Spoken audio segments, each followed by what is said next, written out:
Assalamualaikum warahmatullahi wabarakatuh. Kembali lagi bersama Koirudin 25. Di video kali ini kita akan menceritakan Sang Kancil dan Gong Raja Sulaiman. Tapi sebelumnya teman-teman harus subscribe ya. Bagaimana keseruan ceritanya? Tonton terus sampai akhir. Di tengah hutan terdapat sebuah pohon rindang. Daunnya subur, cabang-cabang dan rantingnya sangat banyak. Di pohon itu ada banyak sekali tawon hutan yang bergerombol membuat rumah. Dari hari ke hari semakin bertambah banyak jumlah tawon tersebut, sehingga ketika tawon-tawon itu bergerombol di sekitar sarangnya, kelihatan seperti sebuah benda hitam yang sedang tergantung di ranting pohon. Ketika terik matahari begitu panas menyengat, si kancil berlari-lari kecil menuju pohon rindang itu. Ia ingin berteduh sambil melepaskan lelah. Saat mendongkrak ke atas, tiba-tiba matanya yang tajam melihat ada sebuah benda yang bergelantung di ranting pohon tepat di atas kepalanya. Cukup lama ia diam sambil terus mengawasi benda hitam tersebut, hingga akhirnya ketika ada beberapa tawon yang berterbangan dan hinggap pada benda itu, ia baru mengetahui bahwa benda itu adalah sarang tawon yang bergerombol. Yakin benda itu adalah sarang tawon yang cukup besar. Dalam hatinya ia ingin sekali menikmati madu yang ada di dalamnya. Bagaimana cara mendapatkan madunya? Ujar si kancil. Bila diambil begitu saja, pasti tawon-tawon itu akan menyengatku.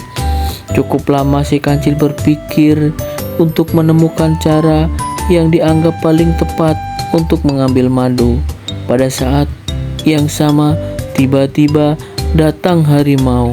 Air liur harimau keluar dari sela-sela giginya yang tajam.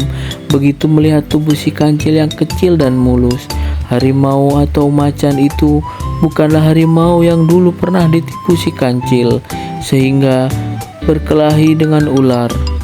Harimau ini jauh lebih besar dan nampak lebih ganas. Pastilah dagingmu sangat lezat untuk makan siangku, kancil, gumam harimau. Kancil gemetar ketakutan, namun hewan cerdik ini menyembunyikan rasa takutnya. "Oh, kamu harimau," sahut si kancil. "Agaknya kamu kelaparan siang ya?"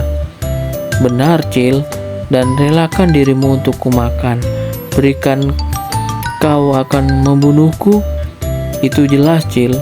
Tapi tunggu dulu, kau harus dengar kata-kataku." "Apalagi, Cil?" "Aku ini sudah sangat lapar. Dari pagi belum makan siang sama sekali."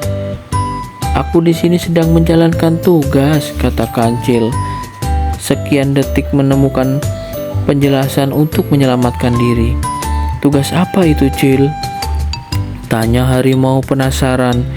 "Ini aku disuruh Nabi Sulaiman untuk menjaga gongnya." "Apa?" tegas harimau. "Kamu disuruh menjaga gong Nabi Sulaiman? Di mana gong itu?" "Itu," jawab si kancil sambil menunjuk benda yang tergelantung di ranting pohon. "Gongnya itu milik Nabi Sulaiman, sedangkan beliau sedang pergi." "Apakah kamu sudah pernah mendengarkan bunyi gong itu, Cil?" tanya harimau. "Oh, tentu kawan," jawab kancil. "Bunyinya sangat merdu sekali." "Coba kamu pukul, Cil, aku ingin mendengarnya," pinta harimau. "Oh, jangan, sekali-kali jangan dipukul. Nanti aku mendapatkan marah dari Baginda Sulaiman." "Aku tidak mau dihukum karena melanggar perintah." "Cuman sekali saja, Cil. Masa kamu tidak mau?" desak harimau. "Tidak, saya tidak mau," jawab si kancil menolak. "Kalau begitu, biarkan aku sendiri yang memukulnya," pinta harimau. "Kamu juga tidak boleh tanpa izin Nabi Sulaiman." "Loh, kamu jangan macam-macam, Cil. Kalau kamu tak membiarkanku memukul gong itu, maka sekarang juga kau akan kuterkam." "Jangan dong." Jadi biarkan aku memukulnya, kata si harimau.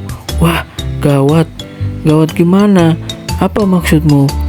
Kancil berkata lirih, sebenarnya gong ini bukan hanya bersuara merdu, tapi siapa yang memukulnya dan mendengar suaranya akan ditakuti semua binatang lain. Artinya ia akan menjadi raja di hutan ini.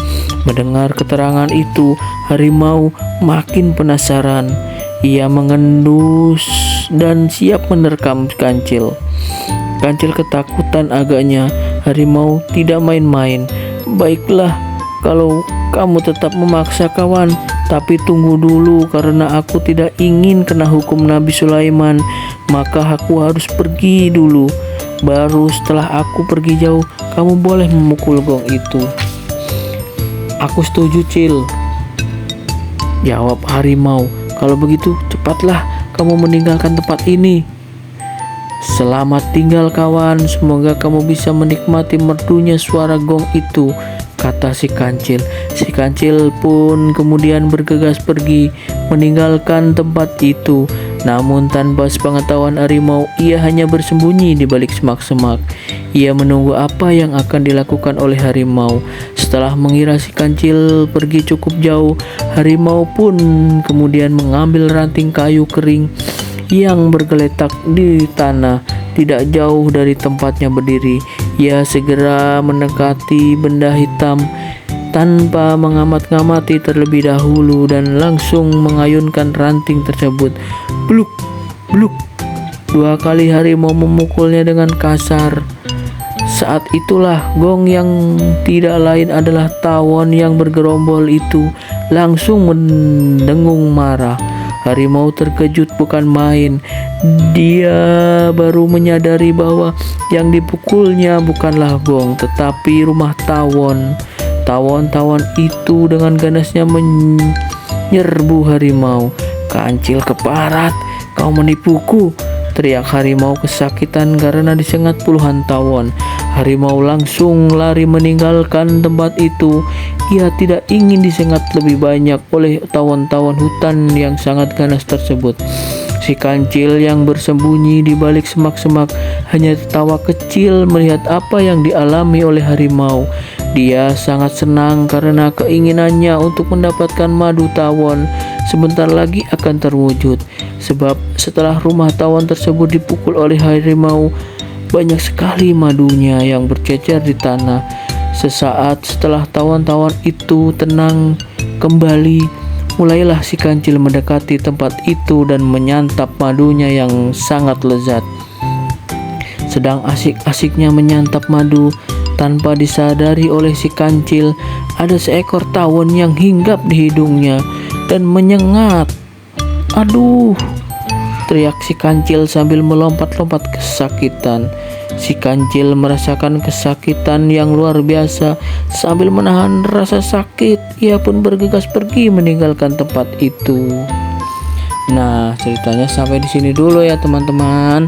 Dilanjut cerita dongeng selanjutnya. Maka dari itu teman-teman jangan lupa like, komen, dan subscribe supaya tidak ketinggalan cerita seru yang lainnya. Assalamualaikum warahmatullahi wabarakatuh.